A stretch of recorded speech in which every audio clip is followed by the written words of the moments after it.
Works meeting to order. Have a roll call, please. Ray Koshaw. Present. Turn your mic on. Joel Carbach. Here. Here. You were all emailed a copy of the minutes from our September 5th meeting. Do I have a motion to approve those minutes? So moved. Second. A motion and a second to approve the minutes. All in favor? Aye. Opposed, the same. Thank you very much. Hey, Barry Shear, where are you at? There we go. 2 meetings ago, we tabled the Adams County Sewer District's conundrum with what to do with the property owners out north of town. The 1, 2, 3, 4, 5, 6, 7, 8 property owners.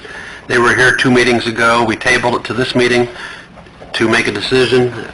We gave them the opportunity to attend the Solid Waste District's meeting, and I talked to Barry today. Nobody attended none of the 8 residents attended, correct? So, and Barry's talked to a couple of them. That he seems to think that they've all conceded to the fact that what it is. So, well, first of all, I guess need to have a motion and a second and a vote to turn the billings over to the city at the Solid Waste District's... Not Solid Waste, Regional Sewer District. Regional Sewer District's rate. We won't be metering them or anything like that. And then we have to decide also, and maybe we can put all this in one motion, when we will do this. And Tim, is there anything else that we need to decide on? No, Barry, I think had talked to Kevin and you guys have coordinated. Barry, you may want to just share. Just touch base about possibilities of,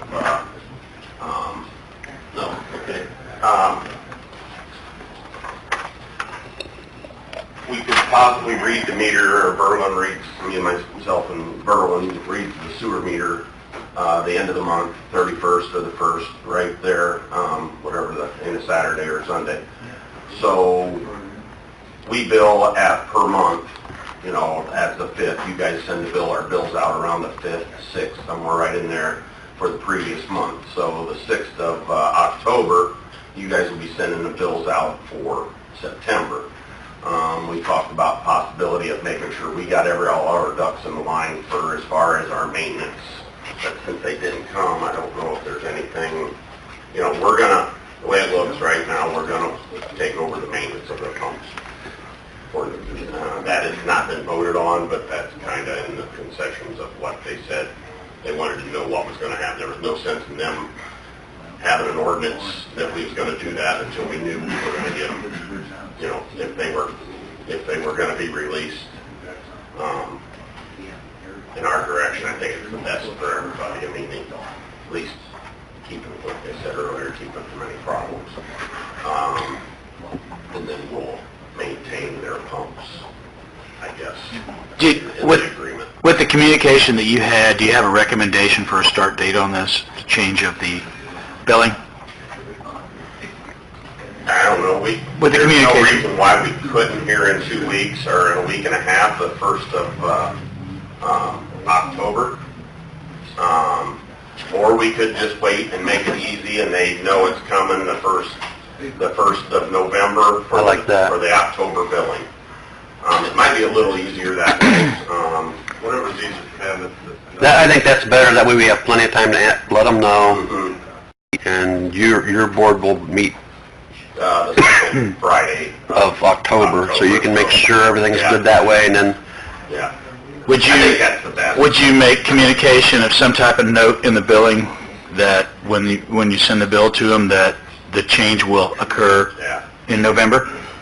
Kevin? We can. Why don't we do that on their next invoice?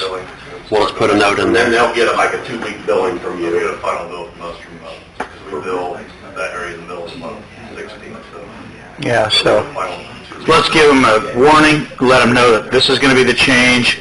this is how it's going to be handled, and then, Give them 2 You'll be weeks. receiving a bill for October, November, estimated November 8th, 7th, 8th, somewhere, and you have to look at when you're going to be able to mail them out, because that comes into play with the weekends and stuff like Because that. you'll bill in November for October. For October. What do you think, Ken? And we're gonna be billing Yeah. Up through to, Give 'em a little time, We're yeah. behind you, so yeah. Hey, yeah, Kevin, you're a month behind, so turn that mic on. you're gonna bill, You just push and hold the red button in till the light comes on. Thank you. if that works for you guys. Any other things we need to cover on this, Tim, before we proceed? If not, I'm ready for a motion. Make a motion to have those 8 properties go into city billing for solid, or, yeah, the sewer Sewer district. district, and the billing, bills be notified in the October billing that their bills will fall into the bulk rate in November. Second. Motion and a second, all in favor? Aye. Opposed, the same? Thanks, guys. Thank you. Thank you for coming, Barry. Appreciate you taking the time. Mr. Slike? That gives them an additional, Right. make sure they get communication. We just have to make sure we have a good explanation in that last bill, no metered bill that they get. If they have any questions, put Barry's down. Working on it as I'm getting here. Well, we haven't seen you for a month or so, so a little over 2 months. 2 or 3. So The end of July, I think. fill us in on... Can you hear me? Can you hear me all right? We can hear you, yeah. Okay. Well, the project, the construction part of the project is complete. They have a little bit of cleanup to do. We're going to remove some silt fence and throw a little bit of seed down in the bottom area along the river where it appears it didn't grow very well. And they owe us record drawings, and that's it to complete the project. Go ahead. One question. Sure. When they're planning on removing the silt fence, there's just a handful of them, I know. It's within the next 2 to 3 weeks. I'd say within the next month for sure. They'll have that all out. It's pretty well grown up, and you usually wait to do that until you have a good stand of grass coming up. And it doesn't look bad. It's just there's some bare spots that we want to have them cover and fill in. Okay. Bill spent the day here, most of the day, either walking the project, looking at things, and then this afternoon at 2:30 we met with Ann and Jeremy. Is there anybody else in there? And you and I? And Fleming, Yeah, Greg Fleming was there. Greg Fleming, yeah. Yeah. Don, you got something? Did they mention anything, because Wick was complaining about the manhole settling behind his property? John, is it? I've not heard from No, him. and I haven't heard that He either. called me late last week, I didn't tell Jeremy, but he might have forgot. Okay. You can't mow it, it literally dropped about 2 feet around that manhole, Ah. right behind the funeral home. That needs addressed. Another question, if you don't mind Sure, putting this no, down. Striping of the chamber parking lot, they went through there and did some patching. I just wondered if they were planning on striping that again, or I if was that's part of the told package. that Jeremy didn't want him to do that, because I noticed that and asked about it. If that's something Just a you guys question. want to discuss, we can, Just a question. Jeremy, Jeremy had another meeting. Right there he is, walking in there. Jeremy. Striping of the chamber parking lot. We did not know for sure what the future was going to be in that lot, so we took it out of the project, Okay. which we can, at some point, go back and look at that during our regular painting. And that, the cost for that right now is, what I've been working on largely here is, finalizing some costs. And I was hoping to do it all in one, wrap it up, the final payment today, but there's still some questions I have with Fleming's numbers, so I've kind of split it. Stuff that I know they've done that's ready, that we're ready to pay them on, and then there's items where because of change orders or just working in the field, the length, the quantity that's adjusted, and I'm still kind of cross-checking those. It's a little more tedious than I had hoped. So we still have some money. We're still holding retainage until next month. So if we need to go back and revisit that, we can Yeah, that's up to Jeremy. I don't have a problem with that. You don't have to add that expense or no Okay. change orders. I mean, we are looking at a deduct on the final cost and final quantities for the project. Good. So, I made a note, and we'll have to have them look at that. We're walking in, but they said the manhole Behind Zwick Funeral Home. behind Zwick. I don't remember the name. I shouldn't. Don mentioned that he got a call, but the manhole behind Zwick's appears it's settled, Okay. and they can't mow. Okay. So we need to have them check that too with this. I'm going to have to get with them because of having to split this pay application out. It's just the quantities aren't jiving to my satisfaction. That it's clear that, because what I don't want happening is we pay them and then I go through the quantities and, oh, well, this pipe was included here and it was included here. Or, or you paid them too much and they owe you money back. So I'd rather leave a little bit and we'll make this thing and get it sorted out. So right now, what I've been able to clear through with this, so we'll move back up. So the project is wrapping up. We've got these final things, that little bit of seating and stuff will take place next month forward with that manhole. And we've got a pay application. I've gone through their numbers. I've got a pay application where I would recommend payment of $101,647.15. That they would get this pay application. We've got to get some paperwork processed on it, but we'll get that in to Phyllis if we can authorize that one. No, I can repeat that. There's no change in the retainage amount or anything like that, so that's just work they've done that they'd be getting paid for. And then we got to clean up the final quantities, and next month it appears that the pay application would be about $87,000, and this brings the project total to $2,812,702 and change. And there's still some adjustments. It may change a few dollars here and there. It shouldn't be much. I've got to verify that. That is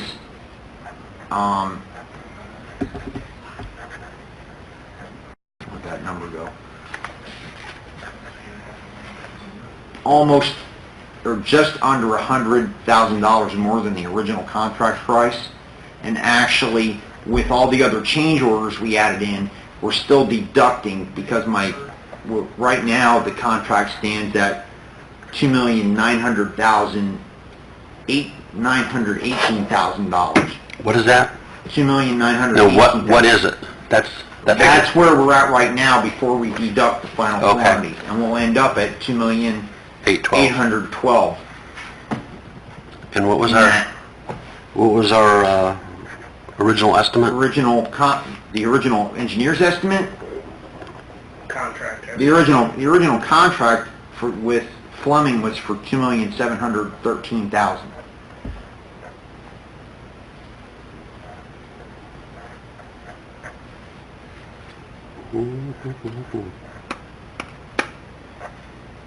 So, which was, I think the original engineer's estimate was like $3.2 million. 3.2.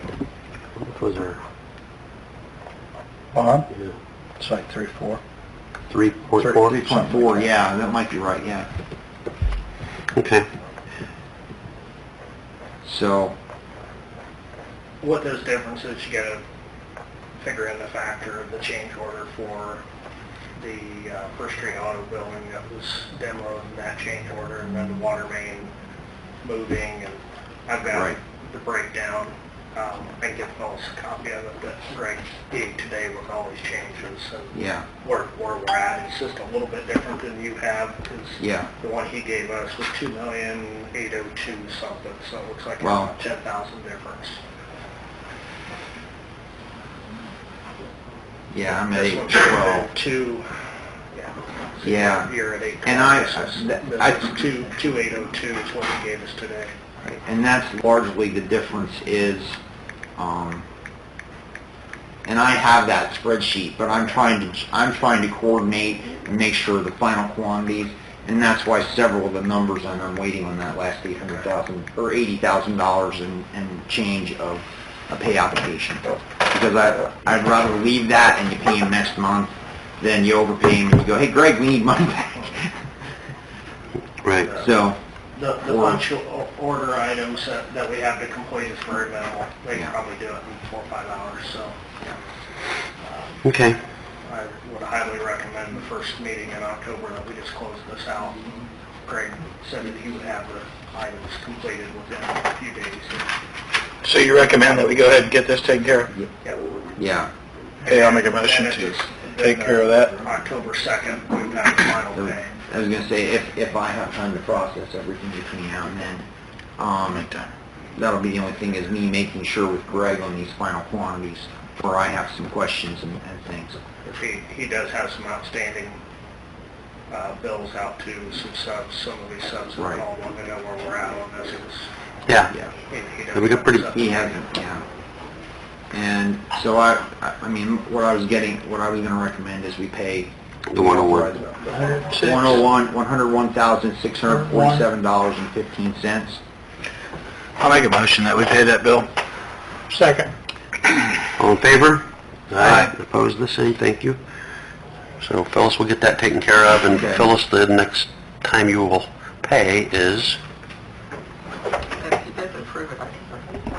Okay. I've got to get the form back and forth traded with them, so it'll be a day or Okay. two. It'll be this week. Okay, good. And then in other news, we've just removed the flow meters. That phase, the next phase of the project, the analysis. They came out last Tuesday, Wednesday, something like that. I can't remember the exact date. Last week they were removed.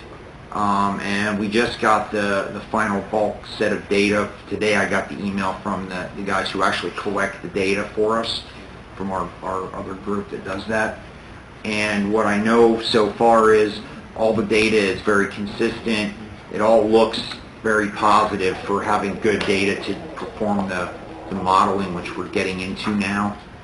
There were no data gaps or anything where we had any major discrepancies or problems with the data.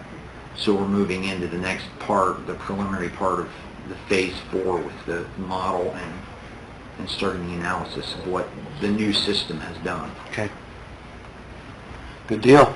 So this will be wrapped up within a couple weeks, and it's just number crunching. Get those as-bills, we'll get them scanned and get them to you, and then Okay. Good enough. Jeremy, Ann, you got anything? Don? So we get the as-built. yeah. Yeah, I talked to Greg about that. And that was one of the reasons we said we were going to get them to do this. Even if I had managed to get all these other numbers, we were going to do the retainage release after they've removed the silk fence, they've got that seating, and then we've got the record box. So we still have a little bit of hold on them. Okay? Yep, thank you, Bill. You're welcome. Yep. Thanks, Jeremy. Next. Let's go to code enforcement, Bill. Let's jump right to the code enforcement, just so we can kind of talk about some things. One thing I kind of want to update everyone on is the Redmond's Lodge building, down there next to Arnold Lumber on Winchester Street. I've been going back and forth emailing with the guy from the National Redmonds. They had Millersburg Herman, that group over there, send a letter with the notice to vacate, but they have not got any proof that he's out of there. I drove by there on my way here tonight, and there's a light on and a silver van still parked there. Yeah. So it looks like somebody's still in there. I suggested that they might have Millersburg Herman send another one and actually have the type that they have to sign for, a registered mail or something. Because right now the guy could just say, "Oh, I didn't get anything." You know, if they just put it in the regular mail. So that's kind of where we're at. I'm just kind of waiting. What? Can we have a police officer deliver that? Because this postal stuff is Yeah, it's not worth anything. Not anymore. means nothing. Mm-mm. Can we have a police officer deliver that, you think? I would do that. In fact, right now. I got a question for you fellas. To explain that again. Can you hear? Come up here. A letter that Miller-Berry Herman has been, they've sent a couple letters to this home that really is next to condemnation, and telling them they got 14 days to get out, but they're not getting out.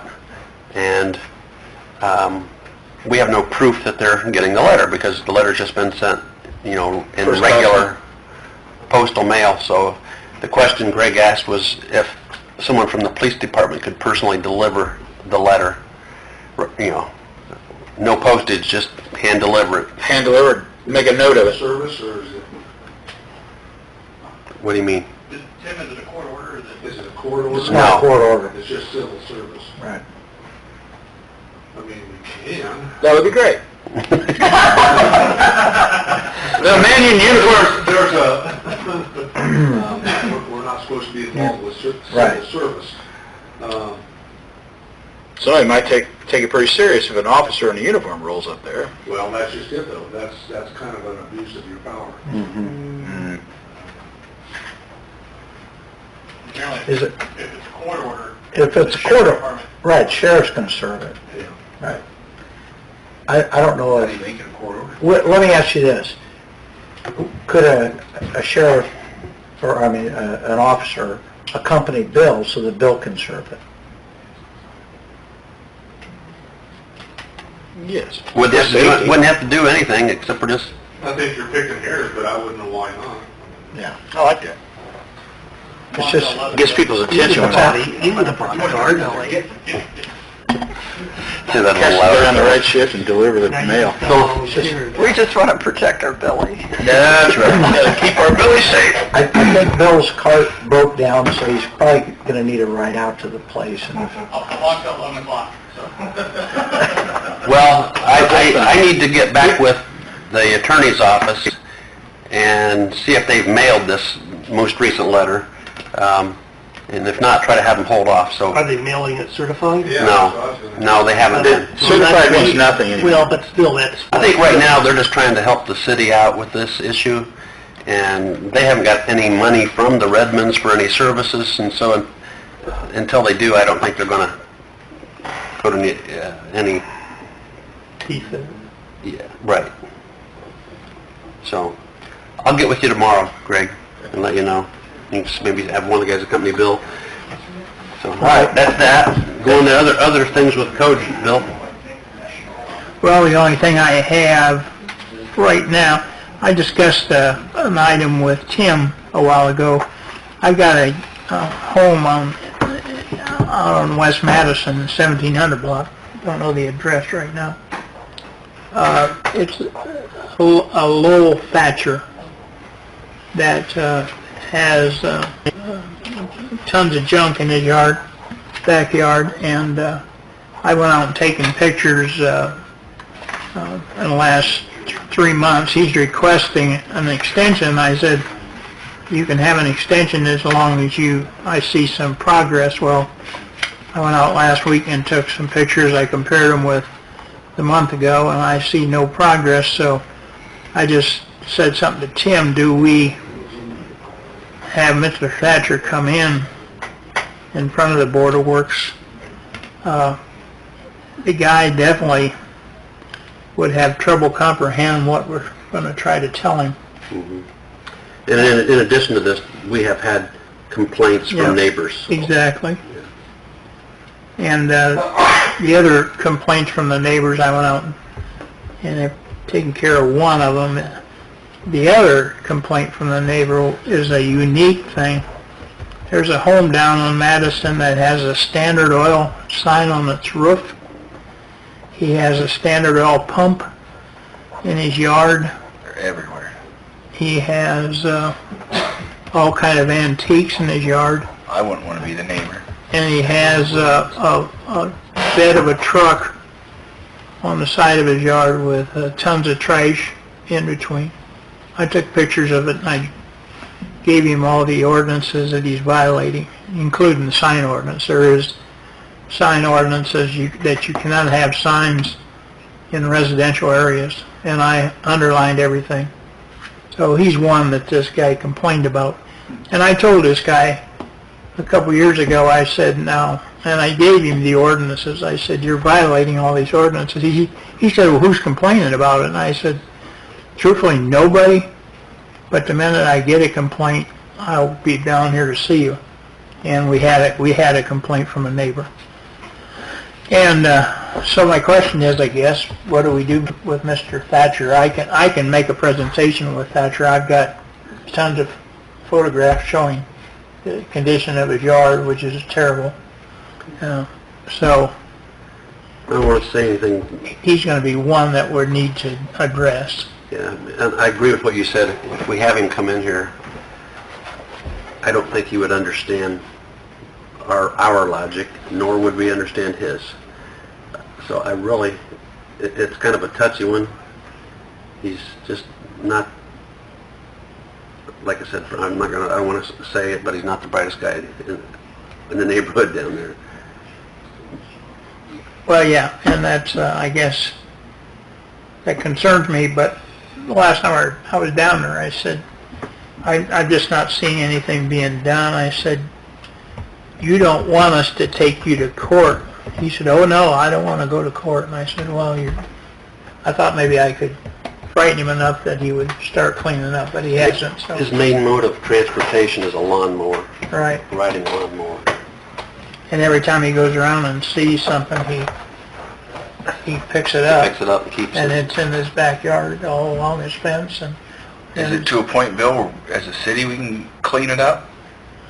we can, but Tim is indicating that if we do that, then we do have to take him to court, get a court order. We have in our ordinance statement saying it's the city's, we as a city will determine what is junk and what is... Jeremy got an idea on how to deal with Lowell? I do have two guys that are real good friends with it, two of my close I was friends, gonna say, I've been able to talk to him. I believe that we could probably talk to him and reason with him to get it cleaned out. Yeah, I was just going to ask if You have to be there's some very there. cautious with Lowell because it's just Lowell. His mentality is, or his mental capacity is that low that you just have to watch how you approach him. If you approach him the right way, he's very receptive of what you're after. If you try to strong arm him, He helps a couple local businesses that I know the two people very well. And I think he's approachable as long as we don't talk about it. I dealt with Louisville over the years too, I can talk to him too. Let's try that. Let's try that. Make a recommendation that we take Jeremy's approach. I can even talk to him. I've known him for a long time. If you strong arm him, you're going to have trouble. Yep. Yeah. Who's a Thatcher? Got it. Let's go that route, Jeremy. Just kind of keep me posted. And Bill. All right, next up, Bill. Thank you. You can give Phyllis, she can... This house, This Thatcher's? We didn't even show it. We just by consensus. this house is at By consensus. Jefferson? What's the address on that? 409 West Jackson. 409 West Jackson. Believe it or not, I can't find any ordinances that this guy is violating. But I In the alley? truthfully believe that he is a nuisance. Well, I know he's a nuisance to the neighborhood, as you can see. But after talking with What Don, about doing and, a business in his... well, he's telling me that he's Where's this one? not selling anything here. Well, what about the manufacturing? I mean, Well- that saw is not... I understand. A homeowner type I saw. agree with you, but he doesn't fall in the classification as of being a business in our ordinance, so. You know where this is, right? Right behind you. Well, But I think after talking to Neighbor Don, around him. if you look at the first page, it shows all this sawdust is running down the alley and collecting out here along the curb. which means it's going into our which means it's going into our storm sewers. And after talking to Don and Kurt, I'm thinking that I'll go ahead and set a meeting up with this gentleman, with Kurt and Don, and see what we can come up with, but... Have you ever talked to the guy? Oh, yeah. Is he, He's different. I mean, he is not different in the point, he's different in the point he don't see why I'm there. He don't understand why he's a nuisance. He starts giving me other addresses of other places and all this. He's just... In fact, I actually think that I've been talking to him so much that he's let his whole front of his house, if you can look at that one picture, you can't even see his house anymore, because he let his bushes grow up and whatever. I think that he's been doing that for years. He puts the whole front yard in mulch. It almost feels like an Asian idea, and it's just been growing like that for years. I just think it just happens to have grown up more this year. But if he's been doing that for years. Yeah, but he's just a little bit out there? hard to work with. I mean, and I don't know if we'll get anything accomplished, but I don't think we should allow him to do this. I don't know what can we do, Tim? Maybe Tim can help me. Let's just take a look at the violations. My God, he's got sawdust all over the lot. It's going into our sewer system. He didn't have a bag house, so he's violating state law on air regulations with that. Number two, he's not containing it amongst his property. It's going into the storm sewer. Number three, he's in our alley. Anything else you guys see? Yeah, but there's His wood is stacked on a fence. It's over his property. That's not in the alley. The alley is clear. And that's what we're bringing to Decatur. I know this man, and he's an artist, and this is what we're bringing to Decatur. This is going to be pretty common around town. He's just an example. It's not going to be common at residences, I don't think. I mean, if they're working on their artwork, that's kind of how it goes with... Well, we're going to try to give these artists places to work on their art. He can't be a nuisance, though, Mary? Yeah, oh yeah, artists can be big nuisances. But I'm pointing it out that you are aware that this is what we're bringing to the city. This is, we don't want to shoot ourselves in the foot either. What type of art would you call this? It looks like a sawmill. Cultural yard art. I mean, He's making benches. And Swings and benches and... is that art? Well, art. well, it would be like you want people to use this big building back here that we want to redo. He would go there and build this thing. And he's a woodworker. That's what he is. He just happens to have a big scale. Yeah, it's a big scale on a very small shop to do it in. And I can see the sawdust, but most of the stuff's contained within this property. I don't know if he put a fence up across the back. I don't know. It is a nuisance piling on the sidewalk. Scott? Oh, I know where it is. No, look at the pictures of his fence in the back. You said, should he put a fence up? He has a fence. Stuff's hanging over the top of his fence. Maybe he needs an organizational help. Be organized. He's got too much in a certain amount of square footage. He's got way It's too an much product. industrial sawmill in Yeah. the city limits. Don't get me wrong, I love art, but how many of these you see around? That doesn't mean he can't have it, though. Yeah. Without a permit or something? Well, if he's violating something, then of course he can't have it. That's Right. the thing, that he just... I can't find any ordinance violations, Scott. I mean, that's why I guess I'm saying he... Other than the storm sewer, you can't let the sawdust go down the storm sewer, Yeah. but that's the only thing we can tell him he's got to stop. Yeah. That and stacking the lumber against the fence that the neighbors can see. That's a visual. Or he was stacking it on the... He was Well, there's this stacking big on house the here, I side. don't know what, it's the big rundown house. Yeah. He had all of his lumber stacked out there, too, so... He could make some improvements for sure. All you've got to do is clean up the sawdust. Keep it hide out of the wood, sewer. You can lay it in the ground.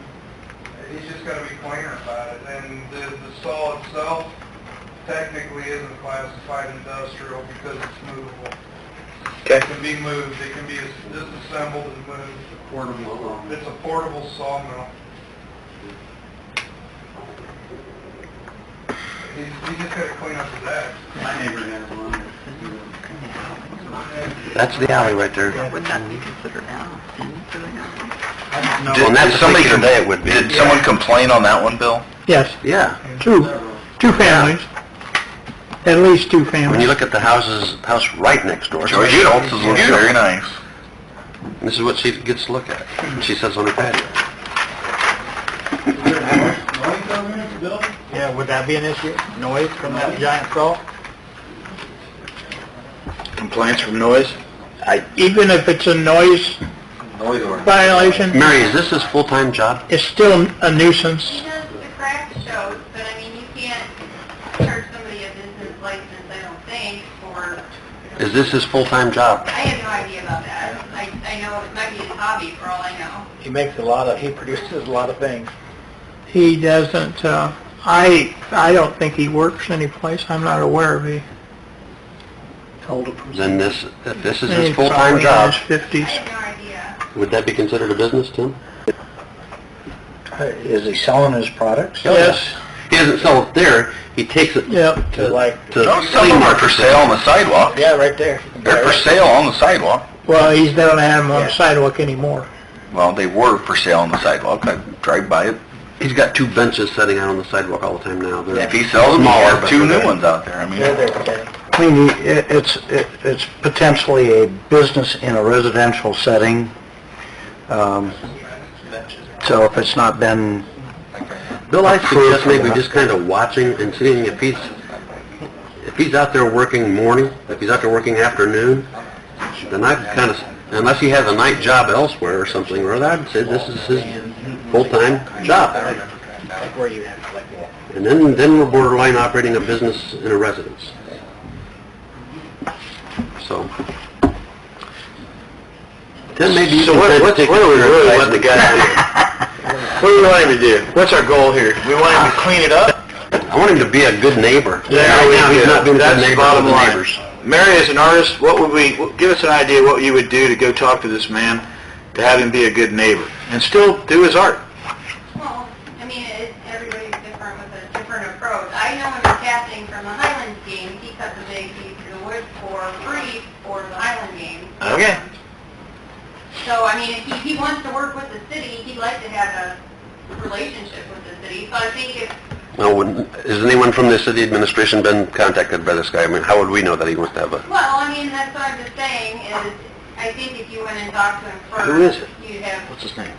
better I response. got his name on all Say, the paperwork. you know, say, hey, can you not let the sawdust run into the grate because it's gonna clog up our sewers? And I think... What's the guy's name? Jerry, I think? Okay, I'll go see him. No, that's not your... No, you don't need to go see him. No, he We won't. did something for favor for the Highland game.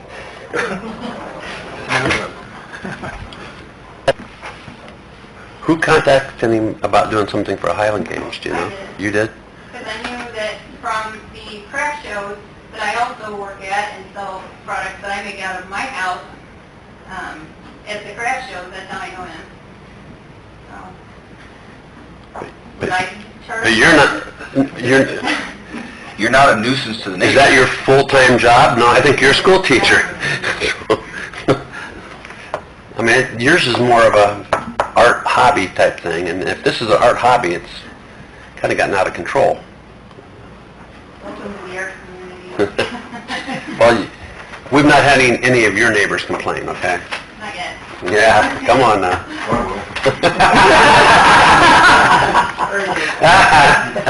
Start by talking to him, saying, Yeah. hey, we can't have the sewer system clogged up with your byproduct. Yeah, but that's not like that all the time. It was on this particular day, but did you already say something to him about that, Bill?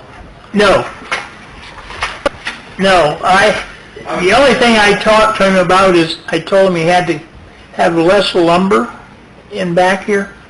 And believe it or not, at one time he had more than what's showing there. Okay? And I told him, and then I went and talked to Tim Ballman and said, to me, that's a fire hazard. This whole thing is a fire hazard because I work with saws, and all you need to do is catch a spark here off of this big line saw and all that sawdust, and leave it, set there overnight, and it would take off, and that whole area back here would burn, I'm sure. And Tim said he doesn't have a code for residential, his is more industrial. So I guess I'm just kind of getting... Up a little bit, I talked to his neighbor, and was discussing this with him. His neighbor has quite a bit of lumber stacked leaning up over a fence into the neighbor's yard too. Well, you know the neighbor I'm talking about? I know which neighbor you're talking about. Yeah. I talked to him a little bit, and I told him, look, I said, he just cleaned up his act, I said, the city won't come down on him, but I said, if he continues this way with the salt dust, and the boards hanging over the fence and everything else, I said, we have a choice. The other neighbors are complaining, and this neighbor said he was gonna talk to him. A couple days later, I noticed the sawdust did disappear. Some of the boards wasn't nearly as bad. He's still got some work to go, got a ways to go yet. I mean, I'm not against the guy making his craft at all, but I think there's got to be some guidelines for this guy.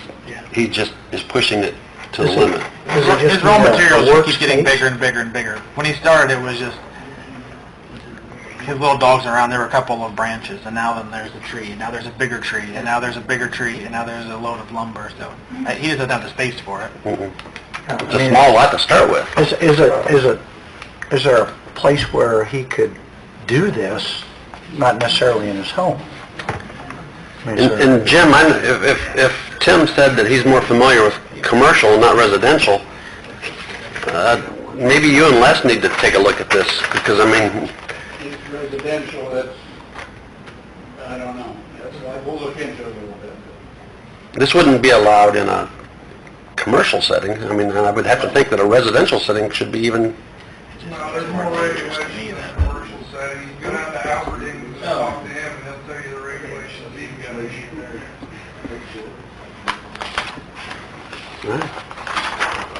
It could definitely be better. Mm-hmm. When I drove by today, he did have a wheelbarrow full of sawdust sitting on the sidewalk where the products used to sit. So I don't know if he cleaned it up today or it's just that's there showing that he cleaned it up. I don't know. But it was there.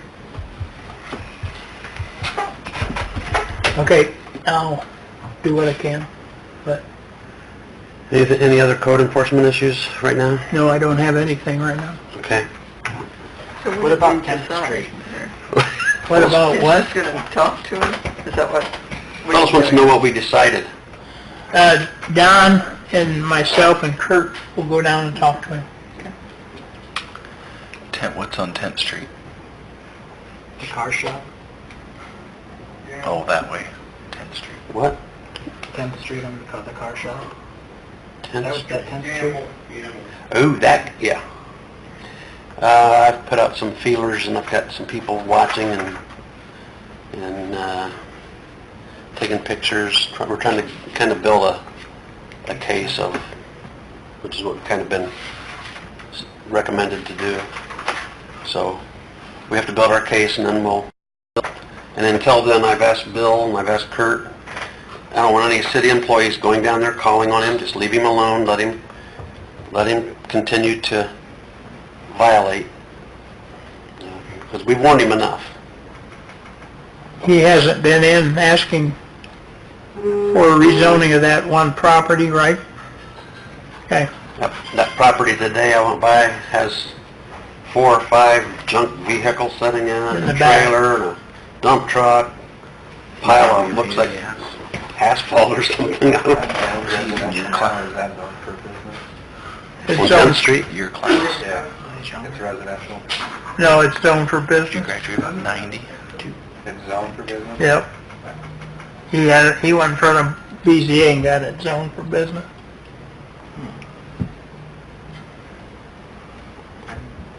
He wouldn't have gone before BZA. Yes, he did. No, I mean, it wouldn't have been rezoned. He might have gotten a A variance. variance. I'm sorry, yeah. We both just got this email. How long Happens ago to the was that? water bill. Was that a while ago? Probably a couple years.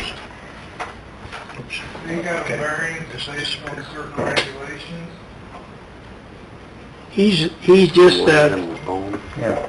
operates a dirty business. I mean, his dad did, he does, and his main person that he works with is Mark, McKean. Yeah.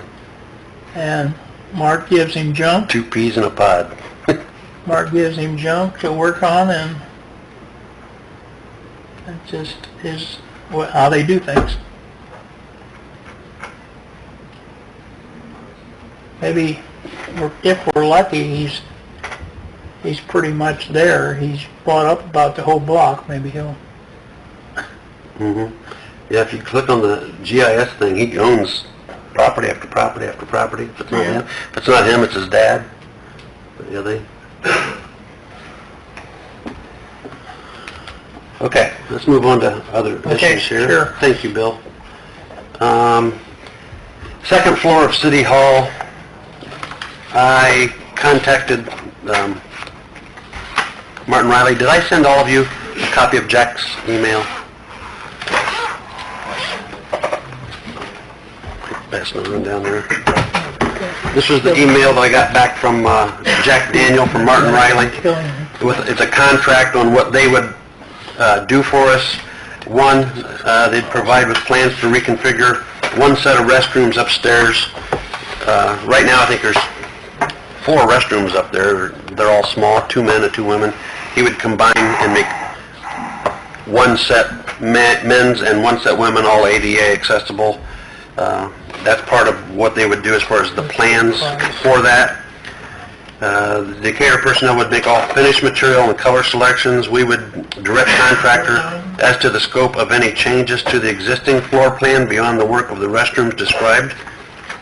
And then they would also include 6 hours of field engineering to assist in directing contractor to modify existing mechanical, electrical, and lighting systems based on any minor demolition. The day that Tyler and Craig and Kurt and I went upstairs with Jack Daniel, he said that really the only thing we really necessarily need them for is the redesigning of the restrooms, and then maybe some advising on the lighting, electrical, and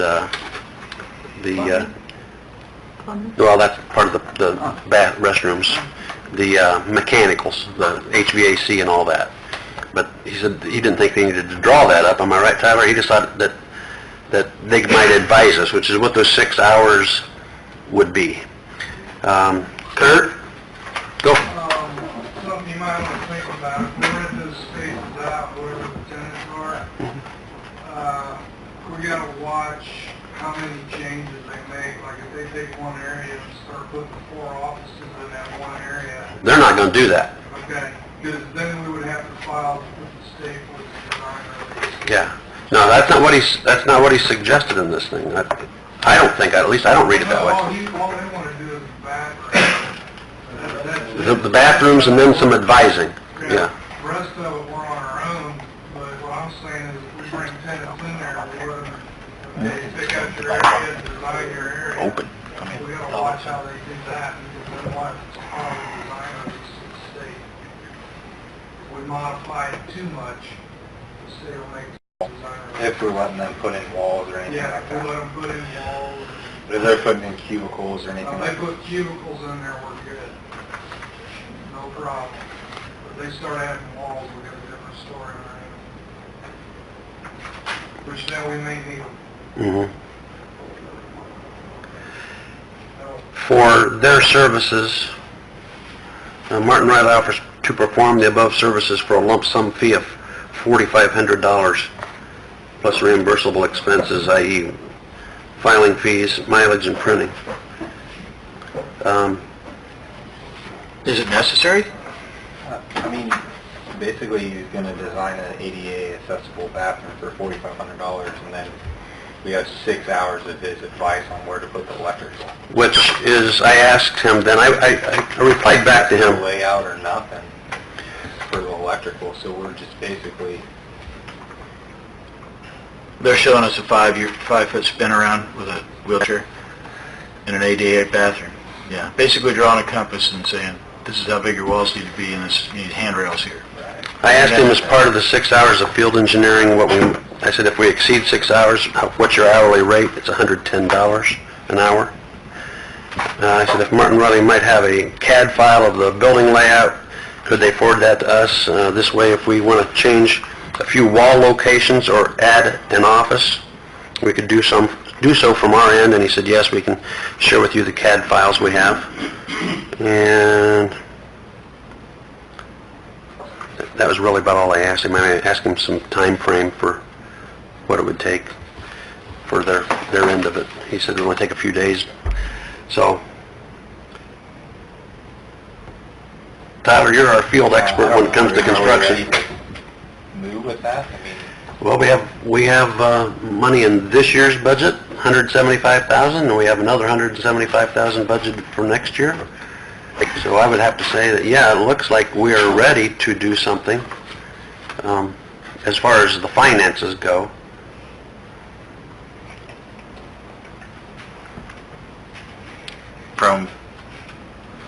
We don't have any tenants. Is that your intention? Putting somebody up there? Or having it for city use? Both. We would probably take one part of it and put for city use, and then the rest of it we could lease or whatever. There has been conversation with the chamber using that and Main Street. How much money are we gonna put up there? Do we have a kind of a goal on Well, what it's gonna cost, or what we have we're willing to pay? $350,000 budgeted, and if we don't need engineering services and all that, it probably won't take nearly that much. Okay, I mean, I think we got plenty to do it. okay. Plenty budgeted to do it. There's a lot of things we'd have to work through as for security, and I really don't see us moving hallways or offices or anything. I think everything pretty much Layout as it is, just new. Yeah. What's your recommendation, Kurt? What's your recommendation on this? I'm all for it, up until the point where they want to start adding walls. I mean, from what we've seen upstairs, I'd say 90% of what we need or anybody else would need is there after the bathrooms are done. So you think it'd be a good idea to have an engineering firm lay out the ADA bathrooms for $4,500? Well, they're gonna give us, that includes everything, though. I mean, they're gonna lay out the bathrooms, they're gonna lay out the plumbing for it, and then they're gonna give us 6 field hours. I mean, 6 field hours right by itself is a fair deal. Now, if they weren't gonna give us the 6 field hours, then I would say no, we're not gonna do it. But the field hours are going to give us all the recommendations for the HVAC and lighting, etc. Do it. You're going to want to make sure your HVAC and everything's designed properly and they're doing everything that they're supposed to be doing prior to making everything look nice up there and getting everything finalized. This contract doesn't give a layout of the HVAC or electrical. They're just going to give us recommendations, and they're not going to lay it out.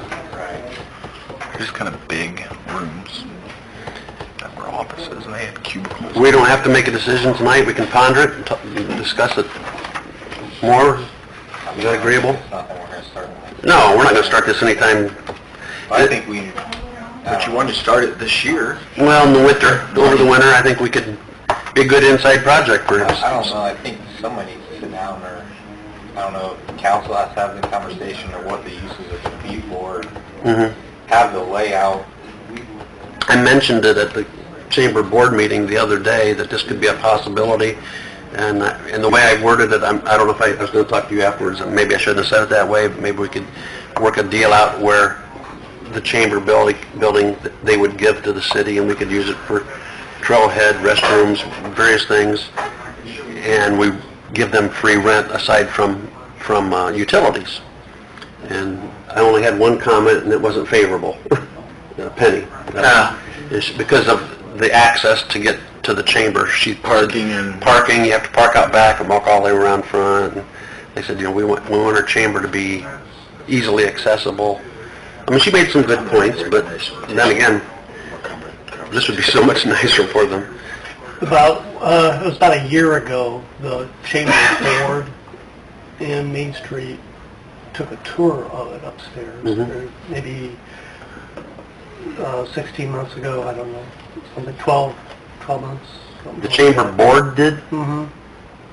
We had a mutual meeting. I'm on that board, I don't remember that, but I don't even remember it being... It's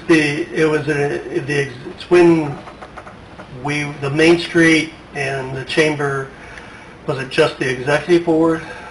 That could have been. We were meeting on a monthly basis. Okay. I've got a couple of things when you have a chance. Yep. I would make a recommendation that we table this with further conversation. I don't think we're on a time limit with Martin Riley, Nope. do you? Nope. The air conditioning situation that you talked about, you've already gotten approval on that to go ahead and get that fixed, right? And they've been very cooperative with you, Martin Riley has? Well, I haven't really dealt with Martin Riley, I haven't dealt with Felderhart. Okay. Was there some drawings or something that you needed prior to the Felgerhart doing this stuff, or No, no? he knows what he needs to do, but as part of the agreement with Martin Riley, I think they should provide us with the automatic drawings of what they have upstairs as part of that deal. Can you go ahead and get those? At least make a recommendation that they get those prior to our making a decision on this, but I think it'd be great to be table this until another meeting, and then fine, you go ahead and get the plans coming for the whole building and whatever you think we're gonna need, and then we'll bring this up. Is that okay with you? Yep. Okay. You second that? By consensus, do you want a motion, or do you just want, by consensus? I just want to table it. You need a second on that? Yeah.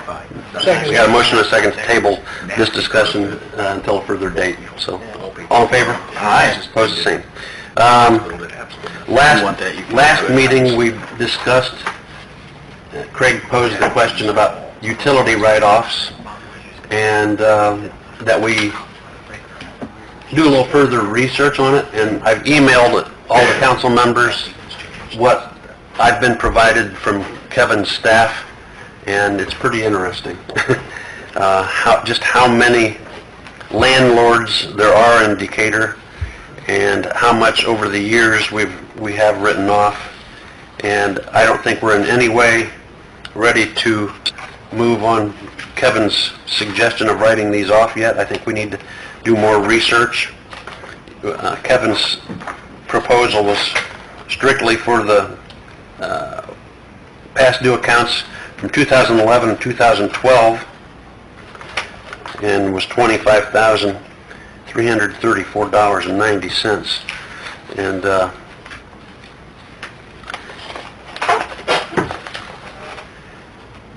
we currently have a total going back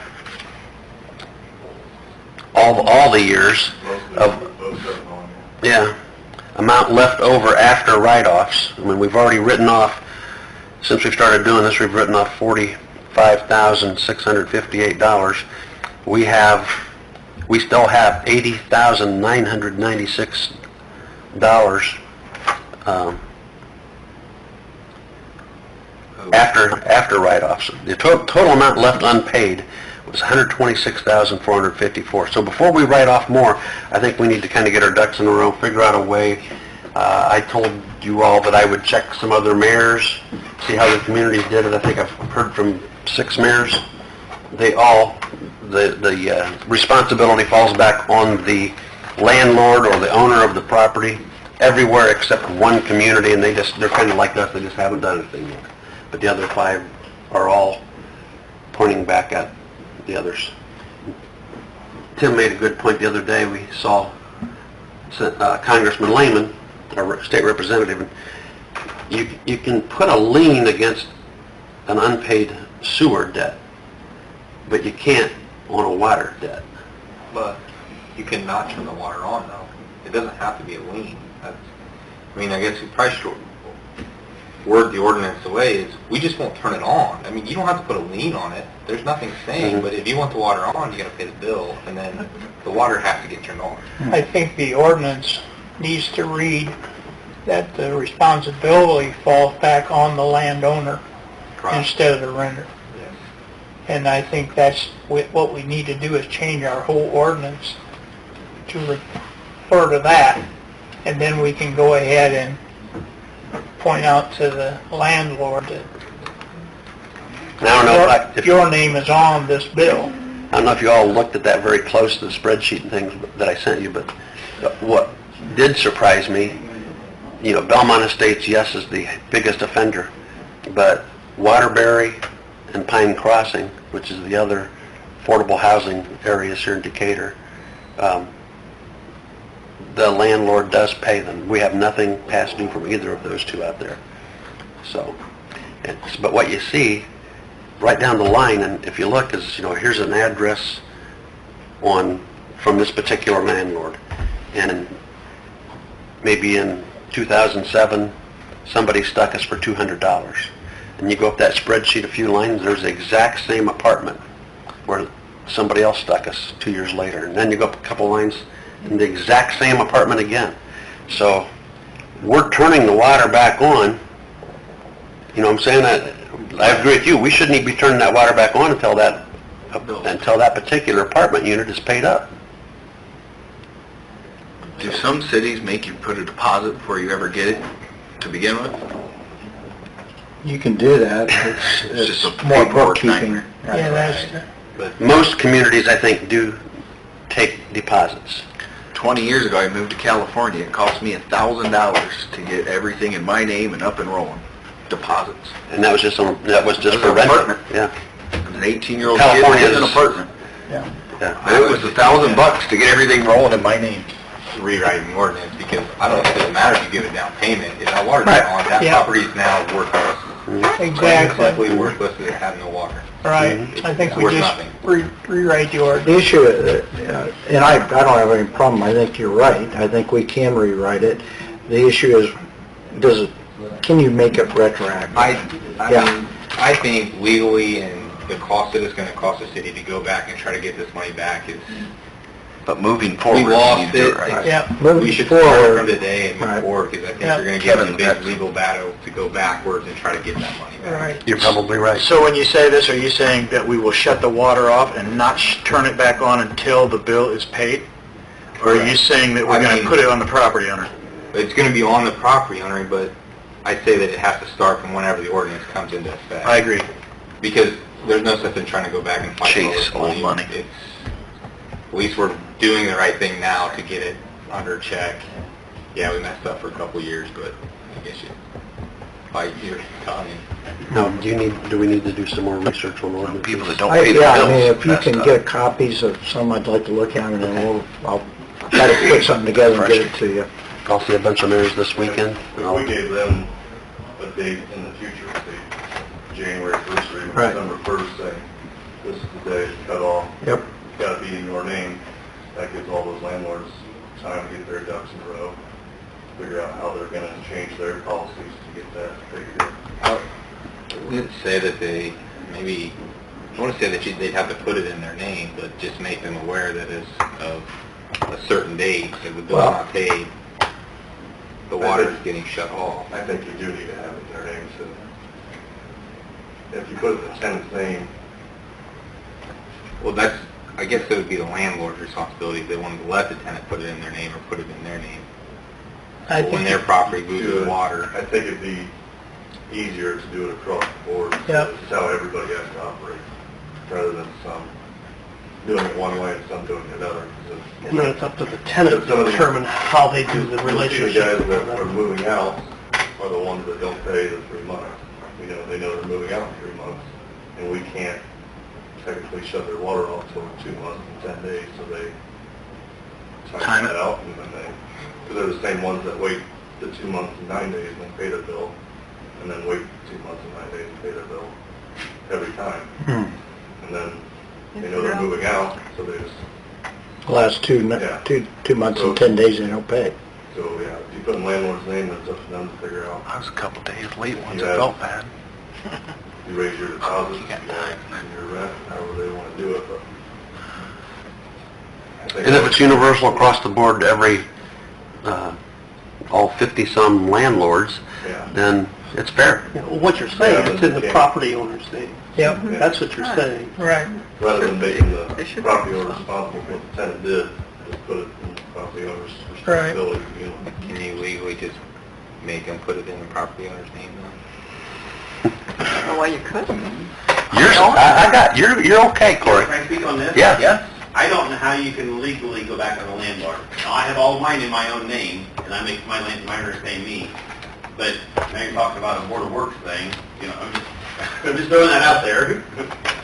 I don't, it'd be like I&M who make me put all my renters We in my name and then going back after them for it. We can do it as a Board of Works. Oh, We can do it as a council once you change the ordinance. When that ordinance reads that these people are responsible for the water, the landlord, then that's the way it is. Okay. But like made, not retroactive. We're not looking at... Now, like Tyler said, we're not going to go back and try to get the monies that we lost. We're going to start from a day, change the ordinance, and go forward. And we will have a open hearing and a public meeting to describe all this. And also, if you have the landlord's name, Show him afterwards. and say the tenant isn't paying that portion, the landlord would call us and say, shut the water off. Rather than us having to wait 2 months to be able to shut it off. You're still going to have to wait 2 months to shut it off or give a reasonable amount, right? Corey, you got a If it's in suggestion? the landlord's name, You got a suggestion to this problem? I pay all my own, so I got hosed for $333 like 10 years ago. And I just keep a spreadsheet, but that's just a little bit more work for other landlords to take care of. I got 20 units. I mean, I don't have 200 or 800 or I'm looking to get. Oh, right here. I just want to show you something.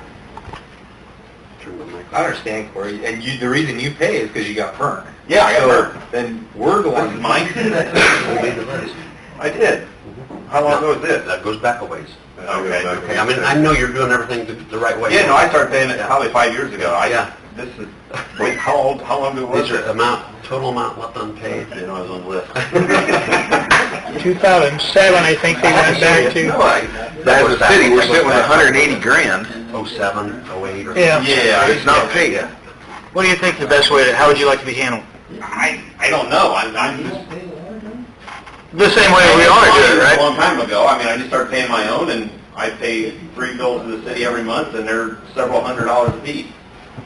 Right. You got burnt, you learned your lesson. Yeah, and I We keep keep a trying to- spreadsheet, and they all pay me about $60 a month. Some of them pay 70, some pay 80. I keep a spreadsheet, you know. Some of them get $20 a head and $20 behind. I mean, I'm not going to call the landlord for $20 or the renter for $20, but I didn't know I was on the list. Those are old. Which houses are they? I don't know. Well, I can tell you, I got it. It's on another part of the spreadsheet. We're looking for a solution. Do you think this is the right angle? I don't. You as the person that's going to be affected and your tenants. I think landlords are going to be upset that they have to Oh, do yeah. this. Right, but what are we going to do? Well, they Face the start rest of our telling them, that's fine, city? because we have a housing shortage anyways, and then... Yeah, why should the city be on the hook for... What we're saying is the $120,000? property owner is responsible in their name, and they're responsible for the water payment. It's the property owner, whether you want to say it's the landlord or whoever, it's the property owner that's responsible for paying the water bill. I guess the way I look at it is, do you feel good that those landlords are making more money than you because they're shorting the city on their water bill? No, I think somebody needs to pay. I think I that's think the only there's way to do there should be a it. deposit. Right. You know, make the renters that, are we being recorded, hop from house to house every other month, you know. Most of my renters have been there years, 8, 9, 10 years, so. And the only thing with deposits is, A lot of you people couldn't just do that for renters, I don't think you have to do that for people Across the buying board. houses. And then you have, Well, yeah, I mean, I pay a deposit for electric and gas and everything, Everything but this? everything this. And, you know, you can call over here and put the water in your dog's name if you want. Mhm. There's no, I mean, it's very nice. And trust me, that... No, I know it has been, that's why I said that, so.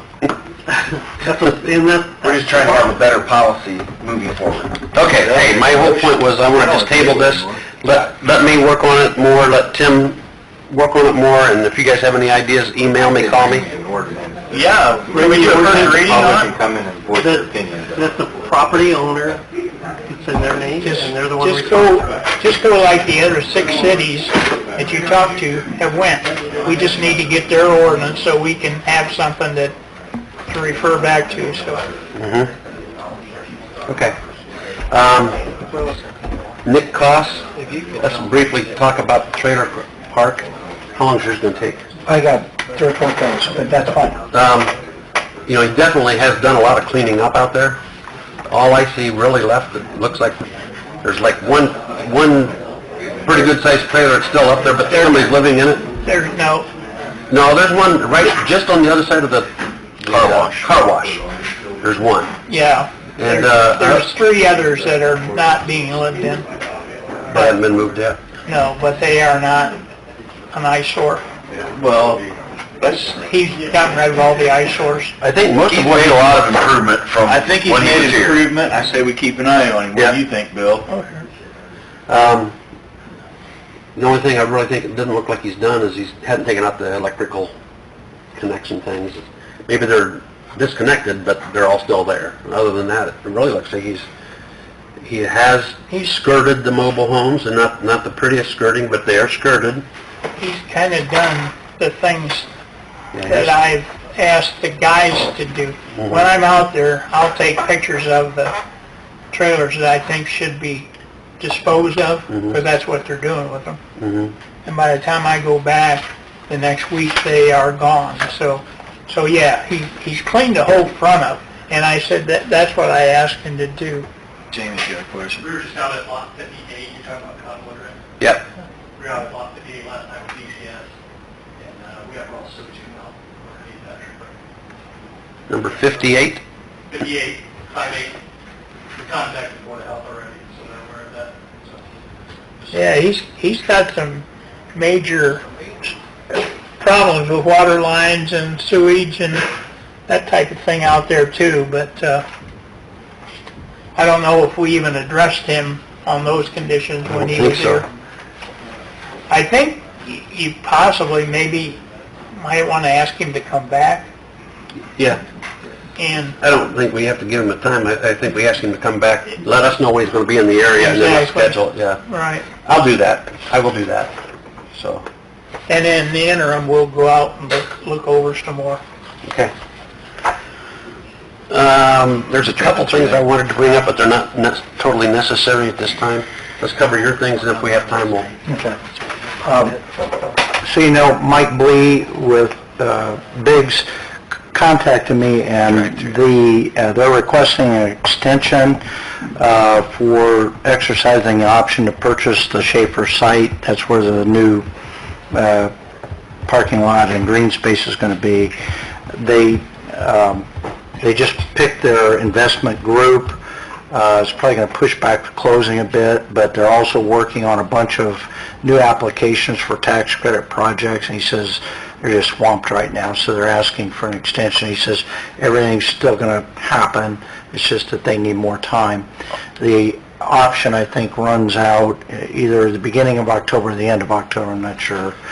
On that front, the owners of Music House property asked me, and I gave direction to give her, that she was told that it was going to close by 1st of October. Now she's told the end of October. At what point does she get more money, charge them rent, or who does she direct that to?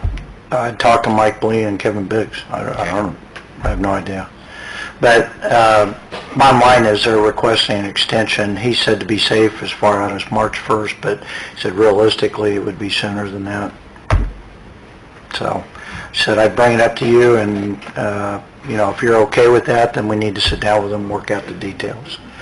But it requires an extension of the option, and then we probably need to amend the loan agreement, because I think for some reason, in the back of my mind, that was part of the loan forgiveness, is that...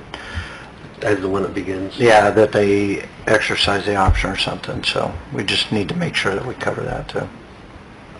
I don't think I want to say until they know that the owner is willing to give them that extension. Otherwise, it looks like we're kind of siding with them, doesn't it? This deal Oh, it's just with us? Yeah, this is just the Schaefer property. Okay.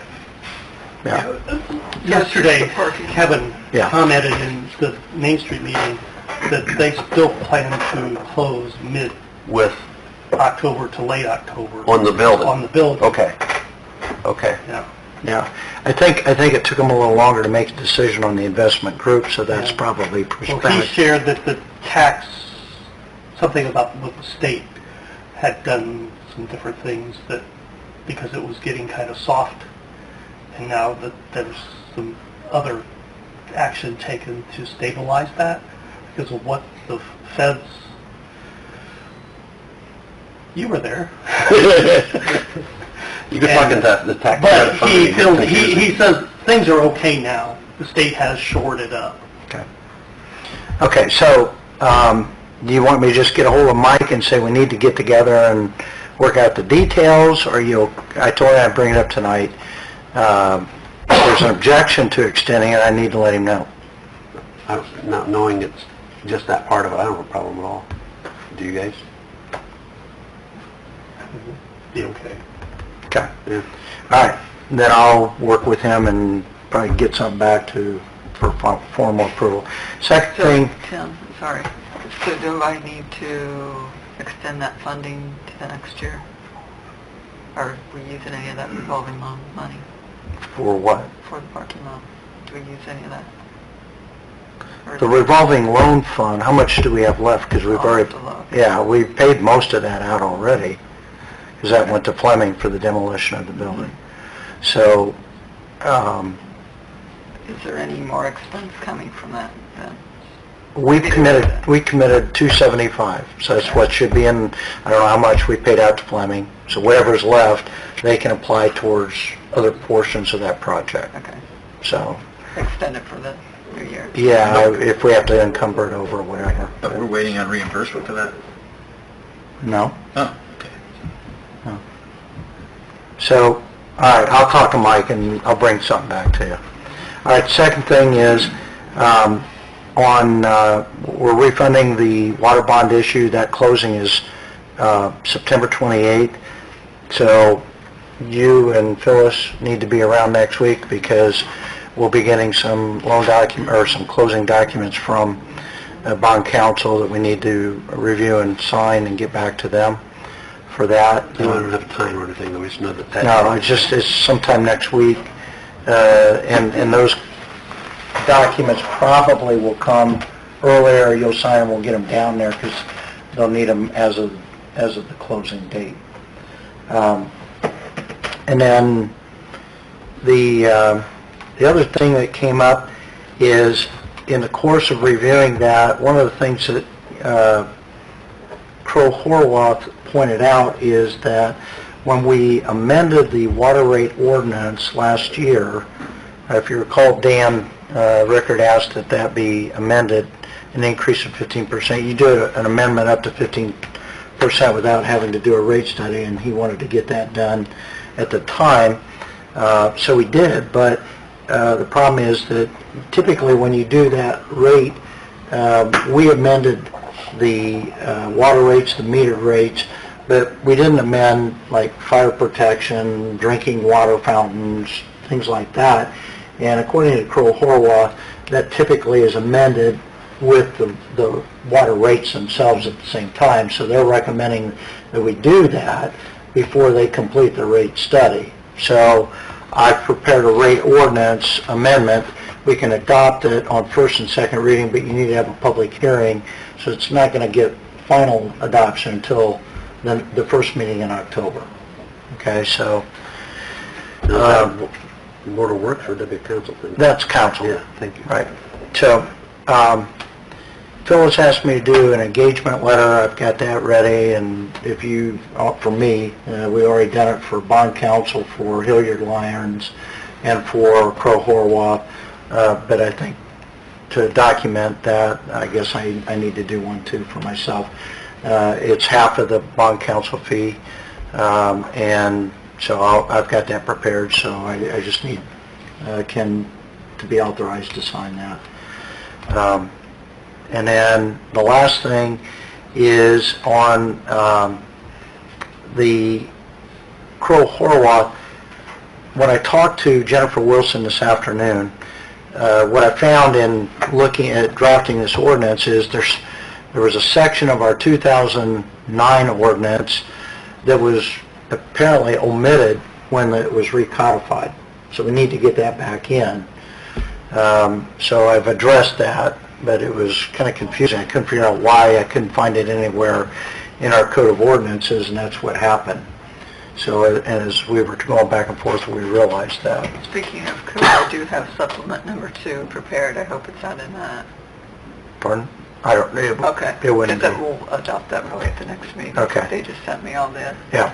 amendments. In this ordinance, you said it will address fire protection, then you mentioned like water fountains or something? Yeah. How are water fountains even? There's an annual fee. Private fire protection. Yep. I know about the fire protection, the water fountains. There's a section in there on, I think we have, everything.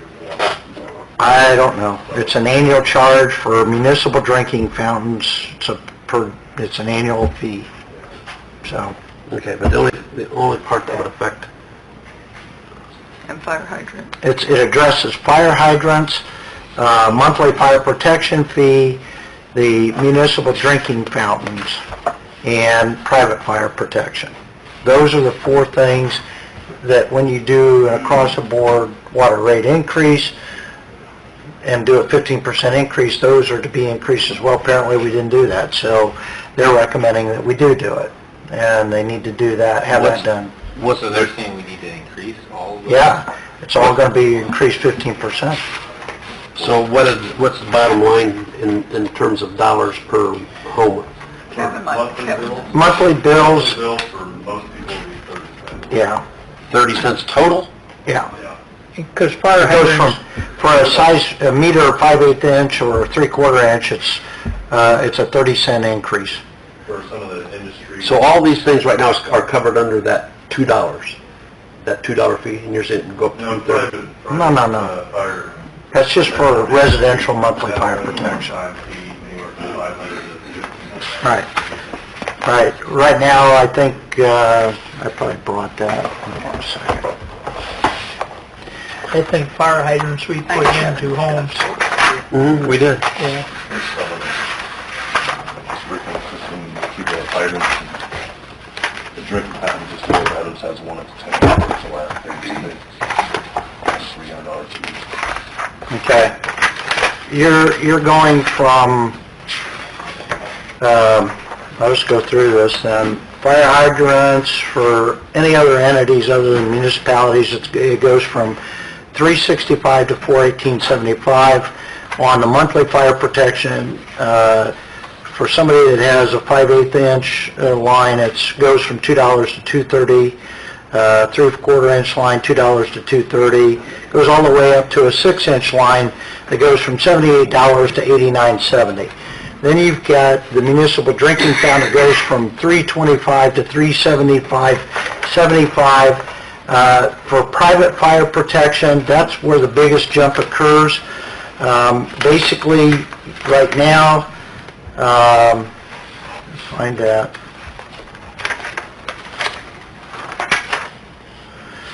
It's $550, and it jumps up to $632.50 for a 6-inch connection. For an 8-inch connection, it goes from $1,005 to $1,155.75. For a 10-inch or over connection, it goes from $1,520, this is annually, to $1,748. So that's a 15% increase on all of those that would have been done had it been done back in 2016. So then when we do our rate study, and we come back and we're... There's going to be another rate increase. All this will Exactly. be addressed again? Yep. Okay. I'm just telling you what Crow Horwath So said. you're saying that water should never went up 15% without the rest of them? Right. They're saying that normally everything goes up 15%. Dan gave me these things to change, that's what I changed, so I don't think Dan understood that. And to get the full picture of what the income's gonna be, so once If I take that, Right. I wanted to see what it would be with 15%. The only thing I see that's kind of ugly about all this is that we're going to do this now, and then turn around and do it again in probably months. Yep. I think it's just so they can see what the revenues would be, so we know what we're receiving. They're going to factor that in Right, too. right. Right. Because the private fire protection, that's been billed for the year already, so that won't come around again until July of next year. Right. So the only thing that will change would be that, like 95% of the people's bill will go 30 cents. 30 cents. And then the other 5% will probably go 60 cents. Okay. So that's, You want to bring that to... I need to bring that for you, right. And we have to schedule for public hearing. Do you want those? No, you can have it. Okay. Okay. You got anything else? One other thing on, when I talked to Jennifer Wilson, as we move forward with the rate study, she needs to have a pretty good understanding of what we're looking at on the improvements to the water treatment plants and any upgrades to the line from the south well field, because that's probably what we're bonding. But she also suggested that we put together a capital improvement plan so that she can kind of build into the rate study an additional rate that would cover those expenses as we go forward on an annual basis. So what I told her is maybe it would be good to get Kevin, the engineering firm that's working on the new treatment plant, and myself or Phyllis and the mayor get on a conference call, and then we kind of walk through this so that they have a clear understanding of what we're doing immediately and what we're planning on doing in the next 3 to 5 years, because they need to know that in order to build that into the rate. Okay. All right, well, we're out of time, so we had a couple other things, but we'll just have to table them and visit them next month. Do you need our permission to give Kim authority to sign that Yes, letter? please. Oh, yeah. Please. Thank you, Bill. Okay. This is a motion to I'll make- allow me to sign Engagement letter. the engagement letter. Letter. Bill's making that motion. Second. Motion and a second, all in favor? Aye. Aye? Aye. Okay. Thank you. Adjourn. Motion to adjourn from Greg. Bill, you got a second on the adjourn? Second, sure. All in favor? Aye. Opposed, the same. We'll start the council meeting in 5 minutes.